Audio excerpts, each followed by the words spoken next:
Hello, everybody. We're going to kick off in just a moment. We're giving people a couple of minutes to connect to the program.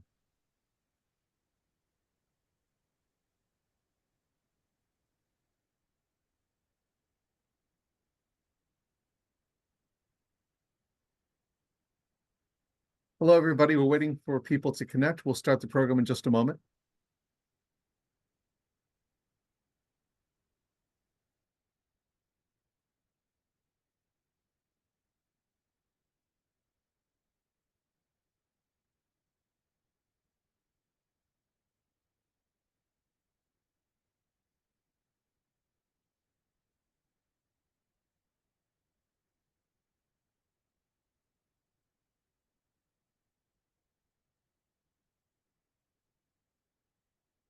Well, everybody, thank you for joining us today. I think we're going to start with the introductory remarks, so give everyone a chance to connect if they haven't connected already. My name is Kurt Gallagher. I am part of the steering committee for Association Xchange. Thank you for joining us today. This is a program that offers free virtual education to the association community. You can earn 1 CAE credit through these sessions. We welcome your comments and feedback, so please feel free to visit our website, associationxchange.org, if you want to just check out the past programs, look at past recordings, or send us feedback. Our next program, by the way, will be in February. We're going to focus on actually a new benchmarking study conducted by the Virtual Association Network. Among the various findings, the speaker will discuss changes in virtual associations, including staff recruitment and retention, member engagement, and generational differences. Today, we have a great program aligned with DEI initiatives and goals. Our Master of Ceremonies and our coordinator for the session is Juan Amador. He's an FASAE, a CAE. He's one of our Association Xchange coordinators. He's also executive director of the Society for Advancement of Chicanos, Hispanics, and Native Americans in Science. I'm going to turn it over to Juan, and he will introduce all of our presenters today. So Juan, thank you so much for being with us and coordinating this presentation. Muchas gracias, Kurt. Thank you. Buenas tardes y hola. Good afternoon and welcome to today's program. Today, I have 3 of my dynamic speakers and colleagues to present our first Association Xchange webinar. And so we will kick off our program with Norma Castrejon, CAE, who serves as the Senior Technology Consultant at Delcor Technology Solutions. She will be followed by Danielle Duran, FASAE, CAE, serving as Vice President for Marketing and Communications and Industry Relations at the School Nutrition Association. And our third speaker will be Celia Chomón Zamora, PhD, CAE, who is Director of Professional Learning and Certifications at ACTFL. So please join me in welcoming, and now I turn the program over to Norma. Good afternoon, everyone. We wanted to start off, so why you're here today is to learn a little bit more about why you want to make associations the sector of choice for Latinos and or Hispanics, however you want to address that demographic. And so we thought we would start off with showing you some data of where we are today from a Latino population point of view, to show you the importance of where we are today and where we're going in the future. So for example, today we make up 19% of the US population. Of that 19%, 60% of us are under 35 years old. If you look into the future, by 2030, 1 in 4 working age Americans are going to be Latinos. And by 2060, 1 in 3 will be Latinos. So you can see that our population just continues to grow. One of the things that I want to point out is that Latinos have a median age of about 29 years old compared to non-Latinos, which is 38 years old. And our most common age is 10 to 14 years old, compared to 60 to 64 years old for non-Latinos. So we, not only do we make up 20% of the population today, but that workforce is going to continue to grow because we are a younger generation and we're going to keep moving into that working age where you want to be able to hire a diverse candidate. Right now, 30% of the US population will be Hispanic heritage by 2060. And in 2021, I do want to point out that Latinos 25 and older, 1 in 5 already had a bachelor's degree or higher, which is up from 13% in 2010. So if you look at between 2010 to 2021, our bachelor's degree increased by 6.8% when you compare it to non-Latinos of 2.8%. Another thing is that, maybe some people think, you think of Latinos and there might be some thinking that, oh, they might not know English very well, but in reality, 72% of US Latinos 5 or older either speak English as their only language or speak it very well. So from an educational attainment, from a language perspective, there's also growth in that. There's a chart there that just includes the difference of the population growth between Latinos and non-Latinos. And so you'll see that our growth is happening, and it's happening at a higher rate than other demographics. Celia, you can go to the next slide. And then one thing that I just wanted to wrap up before we turn it over as to how you can make associations a sector of choice is that I wanted to point out from an economy point of view, the Latino GDP would be the 5th largest in the world. If you took Latinos in the US and from an economy point of view, where do we stand? We are the 5th largest in the world behind the US, China, Japan, and Germany, right? So we are going to be your employees. We're going to be your consumers of the future. Celia, Danielle, that's all I have for now. Do you have anything to add on our data that we presented? If not, I'll turn it over to Danielle. Yes.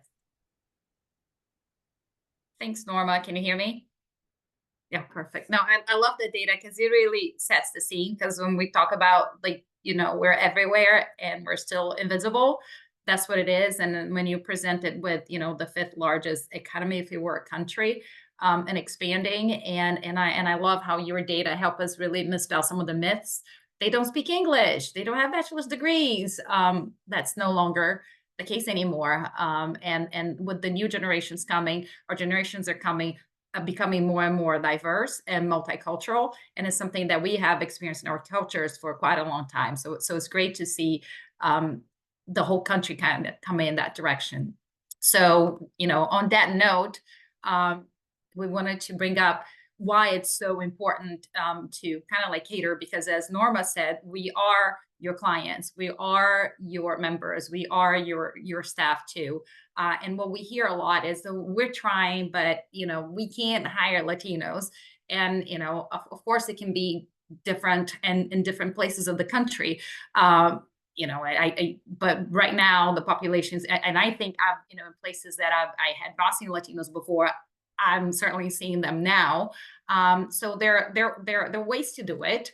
And not everybody, I get that. Not everybody has a real diverse network, meaning in your communities or in your work environments. So, but there are some shortcuts that you could use. And we always say recruit with intention, right? It's just not the whole message in the bottle. I'm just going to throw this thing there and hope that somebody will catch it and they'll come. So it's something that you need to start fostering. So even if you don't have an opening now, it's good to be aware of who are the Latino focused organizations in the association space and outside. We have, if you're an engineering organization, for instance, there's SHIP there. There's, Juan's organization if you're in the science and healthcare. So there are some of those there. So in your industry, it's never too early to start looking at that. And if you're talking about early career professionals, there are a lot of Hispanic serving institutions throughout the United States. You can Google it. There's a bunch of them there. And these are institutions that have a high percentage of students and Latinos in their student bodies. And obviously, I think it's the best well secret out there. Community colleges. They're very diverse if you compare them to four-year institutions, and there are a lot of Latinos there who are eager for a chance to forge a path in a career. So I think we all usually overlook those, and they're great resources, and they're pretty much everywhere. And if you're out there, we always talk about nobody when they were in second grade wanted to grow up to be an association executive. So there is some element of education and awareness that you need to work on too. So participate in high school, college, young professional conferences and activities, community activities to raise awareness that it is a career path, is a viable career path, is a rewarding career path. This next bullet is the one that's big for me. Provide, and I put in parenthesis paid. If I could, I would put it all caps. Because if you really want to incentivize people to come and work for you, some students cannot take unpaid internships.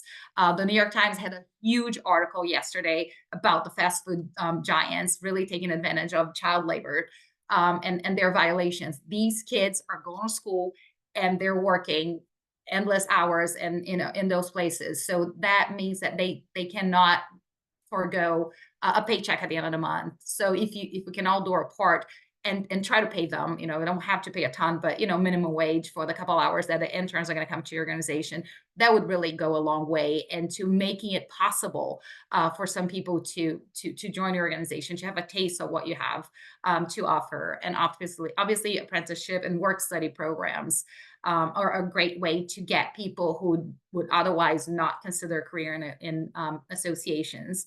And lastly, offer a transparent, equal, and fair pay policy, so they can see what the salary, so they know that somebody else who's doing similar work will be getting the same salary, the same pay that they're getting.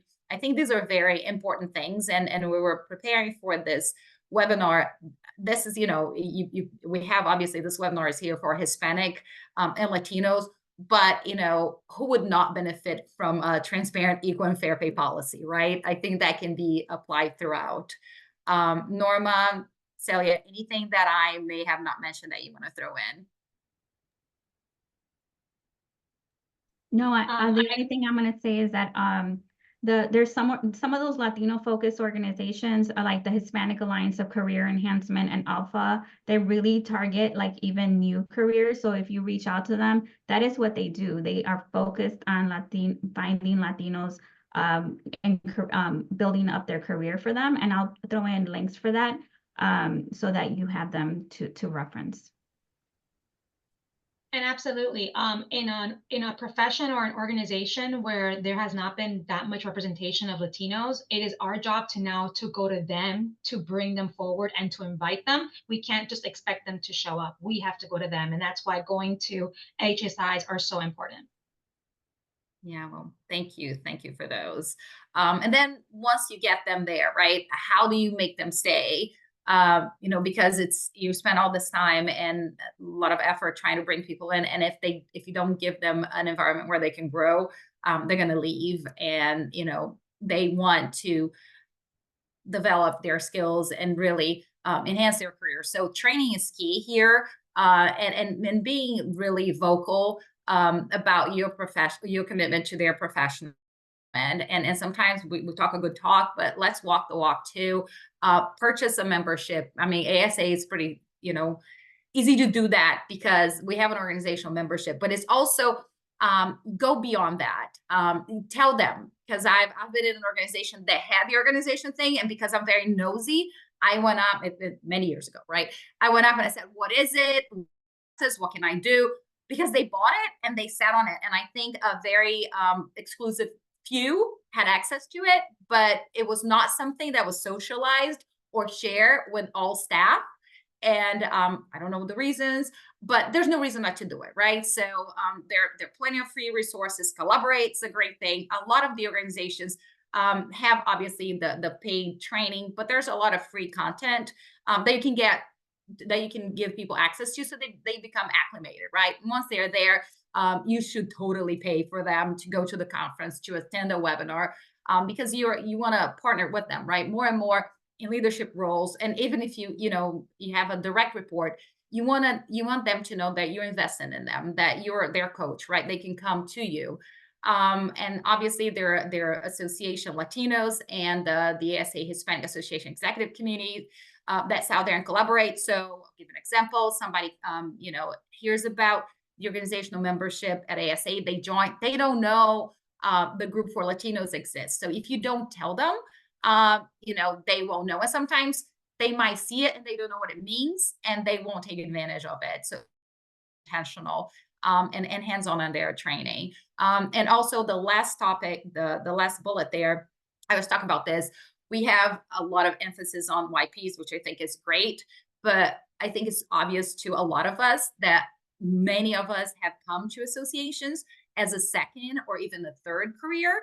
So do not assume because someone has a PhD or a JD or a master's degree that they know their ways in the association industry. So regardless of how much schooling they've had or how many other careers they have, they might have been senior level in their other career, in their previous career, they still need I don't want to say crash course, but they still need to know the ropes and the associations as a career, right? So partner with them, show them the career paths in associations, show them that there's a place for them, that there is a trajectory, there is progress for them. So I think a lot of people don't get that. And they flounder for a little bit. So I think it's very important that we acknowledge that, yes, it's very important to bring in the YPs, but there are people who are new to association. They're not necessarily new to the workspace, to the workforce. Anything I'm leaving out, Norma and Celia? I think I'm just gonna personally say that I have personally benefited from someone who is not Latino showing me the ropes when I came in mid-career, right? And showing me what ASA was about, what Association Forum was about. So if you have someone in your organization that is Latino, or is new to the organization, right?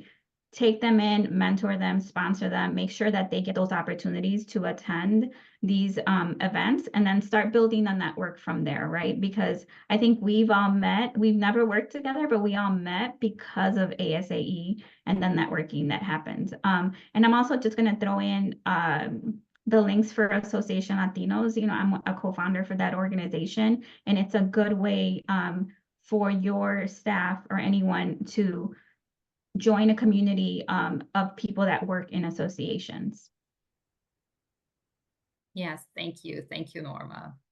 Yeah, and absolutely, and for those of us who are not who are not Latinos, please don't be afraid. Come in and we will welcome any guidance and any words of wisdom. So yeah, reach out regardless of where you are. I think if you have something to share, if you have experience, if you have best practices, anything, somebody who is new to the industry would completely benefit. And I think we'll go to our last one. Oh, here we go. We already did. So yep. So yep. I think we cover that. Okay, so you're done with this one? Yeah, I'm done. Okay, perfect. So that was the last one on fostering growth and development. You're done with. Yes. Yeah, I had 3 slides, I think. I think I was so immersed in this. I was like, I went through my slides and I didn't realize that was the last one. Yeah, it was the last one. Okay, great. So then let me then transition into leadership for Latinos. And so you will see a lot of plantains and different ways of different representations of plantains in my slides, just because just like leadership and plantains, they really go hand in hand because of all the different ways that they can manifest, all the different ways that you can develop them. And even though they are ripe or unripe, they are still absolutely amazing, and there's a lot that can be done with them, and there's a lot that if you put the proper care and go through the proper procedures, you can have an amazing dish with any different type of plantain. So what does really the Latin perspective in leadership look like? Well, they bring in so many amazing parts. And I think that one of the ones that I will absolutely talk about first is the multilingual and multicultural advantage. So what does that look like? Well, absolutely. We know that a lot of Latinos that come into the United States already are multilingual and multicultural, not just in the typical Spanish and Portuguese, but even in the indigenous languages from their own countries. And there are so many studies that show that multilingual and multicultural people, especially employees, can bring so much innovation, creativity, girth. I mean, just like amazing things to your association that you might not have already thought of. Especially when things like, for example, when you're trying to, and I saw it in the chat about putting documents in a different language, you definitely need that touch. And Danielle, Norma, and I were talking about that before this meeting, that you definitely need the pragmatics and that social aspect of the language. You can't just go into a textbook and gather the language. You also need the actual social behind that language. One of the things that I've seen that is, for example, when I've had Latino employees that have worked with me and I've been mentoring them, it's really interesting to look at how the culture plays in. So, for example, a lot of Latinos, especially Venezuelan Cubans like myself and Brazilians like Danielle, we're very passionate and we speak very fast and we tend to interrupt. And the interrupting doesn't come because we are being rude or we don't want to hear your ideas. It's just, that's just cultural. That's just something that we do. And when we are really passionate or are really into a subject, we want to show you that we are listening and that we are engaged in the conversation by jumping in and joining that.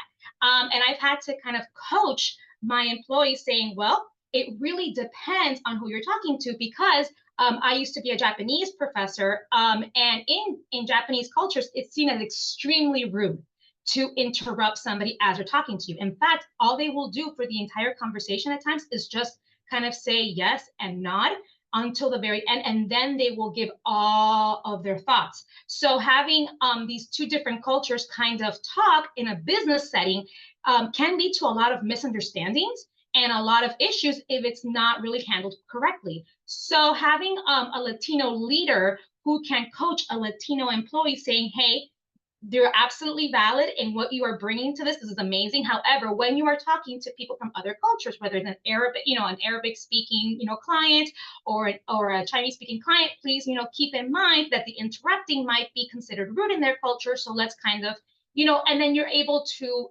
develop that. But if you are not Latino or you don't understand that, you might just see that person as rude and say, hey, you need to not do that, which is not true at all, because culturally, if they speak to another Brazilian or another Latino, then that's great. They're able to really work in that language.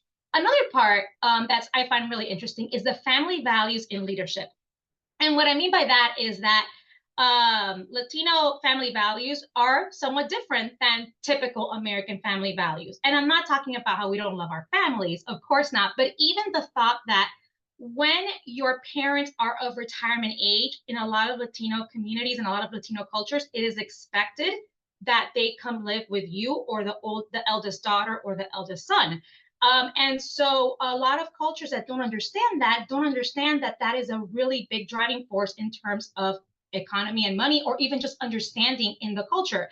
So there are times that I have to take sick days, not just for my son to take him to the hospital or to the doctor, the pediatrician, but I also have to do the same thing for my parents because they live with me. That is something that is just normal in our community. And in fact, in Miami, Florida, where I was raised, one of the hottest selling houses were houses that had multi-generational living quarters. So you had kind of like the in-suite for for the in-laws with the bathroom and the little like living room inside the bigger house, so that you can have multi-generations living in that same house. But a lot of people won't even consider that as something to sell. But in Latino communities, that is extremely important. So you're bringing a lot of these cultural insights, a lot of these different things into your organization. Representation is really important. And as I had put in the chat, and we talked about with Hispanic serving institutions, if people don't see themselves in your profession and they don't see themselves in your organization, they are not going to come. So it is our job, if we're enacting D&I and we're looking to really expand and be more inclusive, we need to now go looking for them. So when we talk about, the importance of representation in business performance, for example, So many studies have shown that diverse leadership teams, including ethnic and cultural diversity, are correlated with better business performance, innovation, and enhanced problem-solving abilities. And having Latino leadership helps organizations better reflect their customer base, especially in areas with significant Latino populations, leading to improved customer insights and marketing strategies. I have seen on LinkedIn that in Hispanic, when they're trying to kind of go and reach out to Hispanic audiences, they will put pictures of tacos and, sombreros, which is great. But that is not me. I don't represent, tacos and sombreros as much as I love a good taco. And so then at that point, if what you're representing is just really very stereotypical, or what you stereotypically see as a Latino Hispanic, then now it starts becoming inauthentic and it starts becoming like pandering. So it's really important to have, actual Latino representation apart from just kind of what you see in stereotypes. And I did have one company one time reach out to me and say Happy Cinco de Mayo to me, which if you are Latino, you know that is not a thing. So this is why it's important. So you have people that are in your leadership team or that are in your marketing knowing, hey, that's not a thing. Don't do that. And of course, societal impact is really important. Increasing Latino representation does have a societal impact, contributing to greater cultural understanding and accepting and inspiring future generations, which you can see from Norma's data, as well as Danielle's talk about recruiting and retaining younger professionals that can break through that ceiling that we've seen. So when we talk about creating inclusive leadership and development programs, it's really important to look at these main 4 aspects, which is a tailored program design that specifically addresses the needs and aspirations of Latino professionals, looking at our community engagement and networking. So again, helping Latino professionals build valuable connections and gain visibility within and outside of the organization.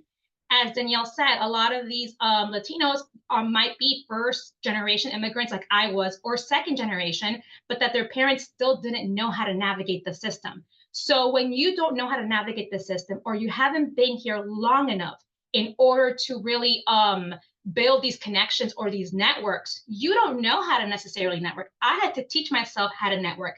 I had to teach myself how to apply for a FAFSA.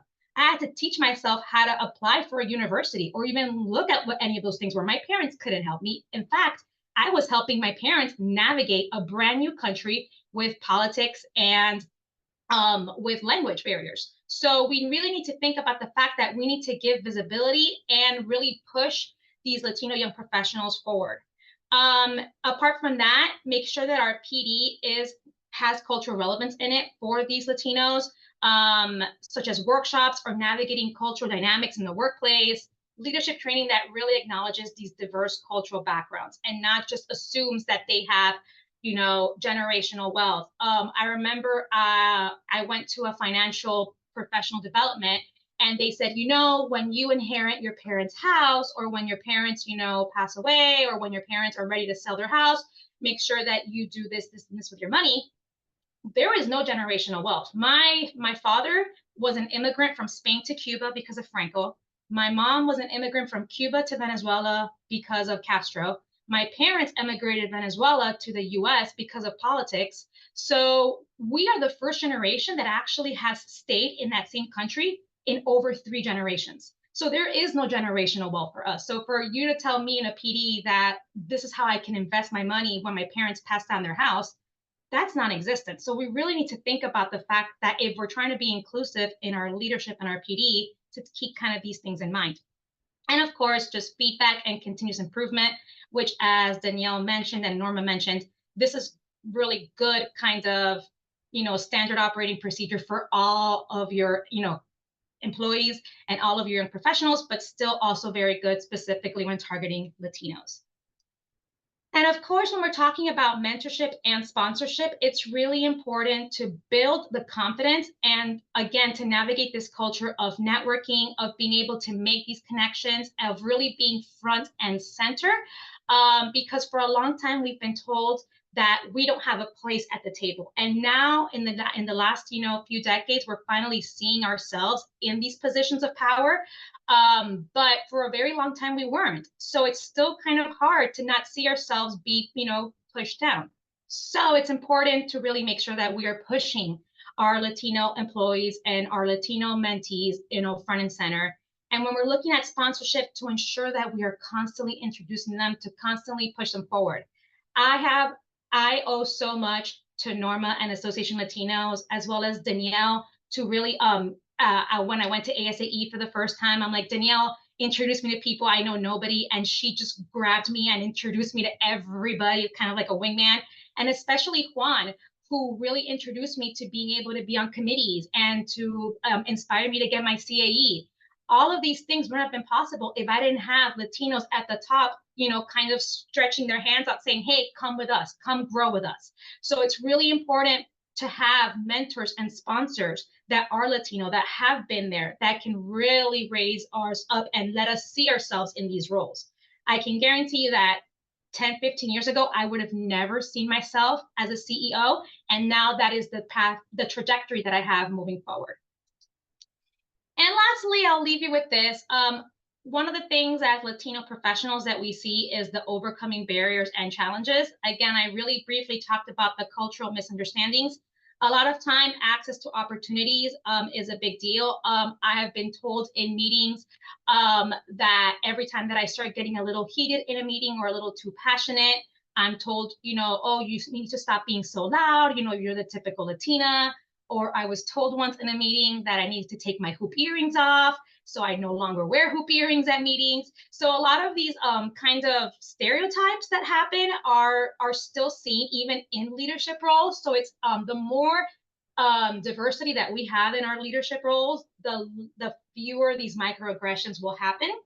Language and communication. I have an ex-employee who is one of my mentees that I adore, and he is the most passionate and talented Brazilian that I've ever met. And when you talk to him, he does not put himself out there as much because he is so embarrassed of his accent. He keeps saying, people won't understand me. People will ridicule me for my accent. And that is absolutely not true. Newsflash, all of us have accents. All of us, whether you're from New York or Miami or Brazil. So if we make it more acceptable and more mainstream to have accents and to embrace these diversities and these accents, then a person like that will no longer feel embarrassed to present because of his accent. And of course, work-life balance and cultural expectations. Again, as I mentioned, a lot of Latinos have they're the sandwich generation where they're taking care of kids and their parents and sometimes their grandparents as well. So when we talk about work-life balance and ensuring that they have enough time to be able to address all of these different family generations living in there and be able to move forward in their job and move forward in their career growth and do their career well, but also take care of family and have that flexibility is extremely important. And with that, we're going to open it up to any questions. And on behalf of Norma, Danielle, and myself, we thank you so much for being here, and we will love to take some questions. Well, thank you so much to Norma, Celia, and Danielle. So there was a question in the chat that I think we should kick off our Q&A session, which is about translation. Whether you're using a AI tool, whether you're using Google Translation, or whether you're using a professional, please share with us your experience about translation from Spanish to English or any other language. So I can start as the resident linguist. You have to be very careful with translation. Just because you are multilingual does not mean that you are a translator or an interpreter. There is so much that goes into translating a document, especially when you have to think about the content, the context, the type of language that you're using, the standard, and so forth. What I see a lot, especially with multilinguals in the workforce, is that if you're a Spanish speaker, then automatically you are being given all of the documents to translate. And unless that's part of your job description, you need to kind of slow down and say, hey, maybe we need to outsource this or actually get a translator to be able to do this officially. Now, of course, in a jam or very quickly, that is something that you can do, but always have somebody else look at it. Because especially using AI, AI is a good tool for a skeleton, but it might not necessarily have the correct variety of language. It may not necessarily have the correct words. As we know, and any Latino can tell you, that one word in one country that's very innocuous and innocent is not in another country. So those are the kind of like cultural aspects that a translator would know because they have training in that. Danielle, can you share? So what if you only have English materials? Should you have Spanish or Portuguese or French or other languages? So I'll say absolutely. And then you're going to tell me, well, I don't have all this money, right? And then, so that's how you kind of prioritize. And we had this discussion early this morning with my senior leadership team at School Nutrition Association, but we also chatted here amongst ourselves about the role that AI plays, right? So we already know that it can really streamline processes. It can make things easier, but it also hallucinates and it has severe biases. So that's things that you need to take into consideration. So for us, we're in the School Nutrition Association. Our members are very diverse in every sense of the word, but even, in their professions, right? We have the frontline people who make the food and serve the food, all the way to the people who are making the $1 million, billion-dollar purchases.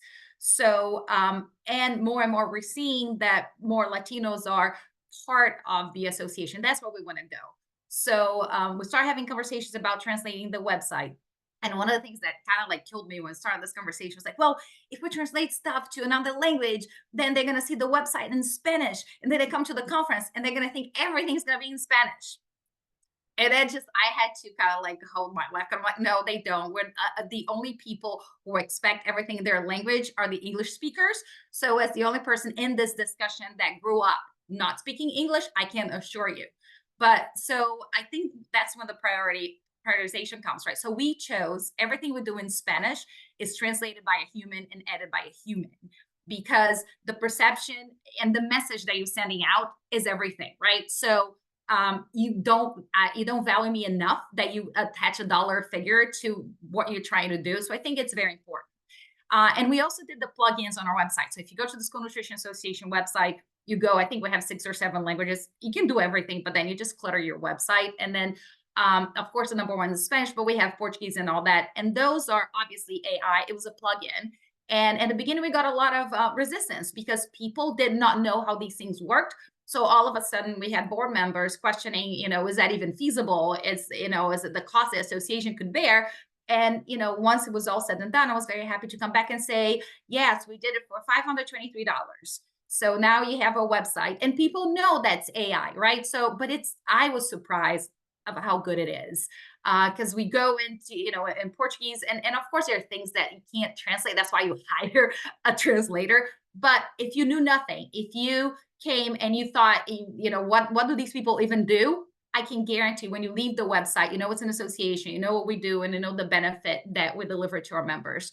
So I think it's more than time. It's late now. If your association has not started having these conversations, you need to start yesterday, because Norma shared the data. Celia talked about it. It's there, and and the other thing, and I'll end with this. Is if you're thinking that the training that you're delivering in Spanish is going to attract only the people who cannot speak English, you're completely wrong. We went into with that assumption too, and we started having Spanish sessions in our annual conference. I'll tell you, probably 80 to 90% of the people who were there spoke English very well. And I was taken aback a little bit. And when I asked them, they said, well, no, just having this training in my language gives me another level of confidence. I feel very comfortable absorbing this content. So to me, it opened my eyes to a completely different, problem that I was trying to solve. So, that's something that will continue because we heard them, right? And even though they could go and they speak English and they present in English, having that in Spanish remove a barrier that we really didn't know existed for those people specifically. So I have a question that was directly messaged to me, and I want to start it off with Norma. Celia ended her presentations with covering specific barriers that that the community faces. Can you and the rest of the panel share how have you overcome some of those barriers? By luck, I think. I think one of the main things, which is why I said this a little bit earlier, is for leadership to have a responsibility to take people under their wing and help them navigate the career within associations. Like when I first started, I didn't know what associations was. I didn't know about Association Forum or ASAE. But then someone introduced me to them and it helped me build that network, right? Which then allowed me to feel like I belong and I was included. And then we built a network of Latinos, right? So at association, all associations are small. You can't have a specific ERG for, Latinos, right? But for example, with Association Latinos and the Hispanic Association community within ASAE, there has been a community that has been built, right? And so then I feel now, and I've been told by others that, who have been brought into the community, that now you feel like you belong and that there's a space where you feel comfortable to go to and share. And so I think that's like a way that you can overcome that barrier, is to help them feel connected and feel like they belong. Especially with me, because my role is in technology, and then like my statistics are even lower, right? So 2% of Latinas are in technology, right? So the amount of people that I can find within my space is teeny tiny. And so then what I've done is I've looked for spaces like Latinas in Tech, Association Latinos, ASAE through DELP, that have helped me kind of navigate some of those things that I come through. Thank you. Anything to add, Celia or Danielle? Overcoming barriers? I think Norma, nailed it. And I'll say when Celia was talking about the some of the situations, the microaggressions, I put it there. I will, to my detriment, perhaps, I will wear my hoop earrings to the day I die. I'll be, and I'll pay the price, right? And I hope that I'll be alive when when these things are not going to be a problem anymore, because I am not willing to sacrifice. I am not willing to be put in a box. I am not willing to change who I am. I'll be respectful. I'll be professional. I will use my hands. I've been told time and again that I have to sit on my hands while I talk to you. I will not do that. I've read enough research to say that people are very smart, and if you know what I'm trying to do with my hands, you probably understand what I'm about to say. So I think that's it. And if you can, I think each one of us, regardless of where you're sitting, C-suite, manager level, or individual contributor, we can make our workspaces more comfortable for other people who are not like us. We can see them, we can hear them, and we can value everything, all the gifts that they bring to organizations. So I think we need to put a kibosh in this, right? And I will share one thing that I learned. I think it was my first kind of like, is this racism? Because that's the other thing with Latinos, right? A lot of us are white in our countries. So this is something that wasn't a big deal until I got here. And it was a whole thing. I could bore you for like 3 hours. But when you think that you're encountering bigotry, racism, xenophobia, ask why 3 times. You hear the comment and you say, why? Because the person that goes, if you confront and say, oh, you're a racist, or you're a xenophobe, they're going to say, of course not. But if you ask them 3 times, you take them through that journey, either you're going to confirm, or they're going to quickly realize what they said and take it back. Thank you, Danielle. Celia, any closing thoughts for this question? Overcoming barriers? I think that, yeah, one of the key points that I put there is that Latinos, we're inherently resilient, especially first and second generation immigrants. We've some of us just came with our names and the clothes on our back, and we have pushed through and persevered.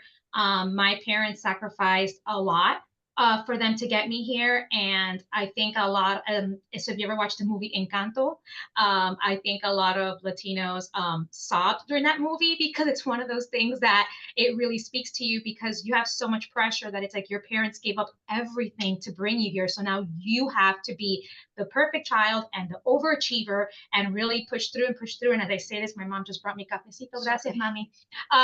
So cheers.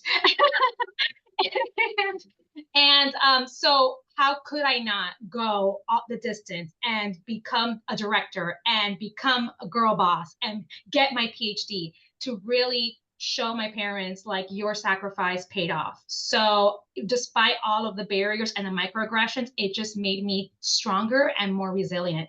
And I remember there's a comedian, she's a Mexican American comedian, and I can't remember her name right now, but she said, not only do I want to break those glass ceilings, but the Latina in me also wants to clean up after it and like sweep them away.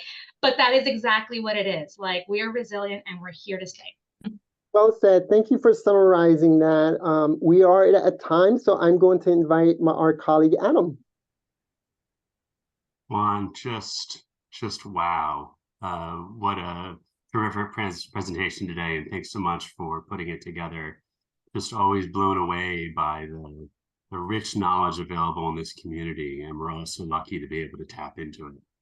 I'm Adam Hostetter with FuSearch and one of the founders here of Association Xchange, and thanks not only to our panelists, but this entire association community for taking the first step toward being aware and affecting change at your organization. It takes a village. Please visit associationxchange.org for a recording of this session and share it with everybody you know. Have everybody watch it. Spread the word. We're going to have that posted in a few days. We usually try to get those turned around pretty quickly. And you can also view past sessions. You might see some other stuff that you want to check out there. Association Xchange. It's with an X. That's our branding, Association Xchange. And then please join us again, too. We'll be back here next month. This group is run by volunteers and professionals who are passionate about associations, just like Juan and Norma, Danielle, and Celia. We just thank you again so much for joining us, and we will see you again next time.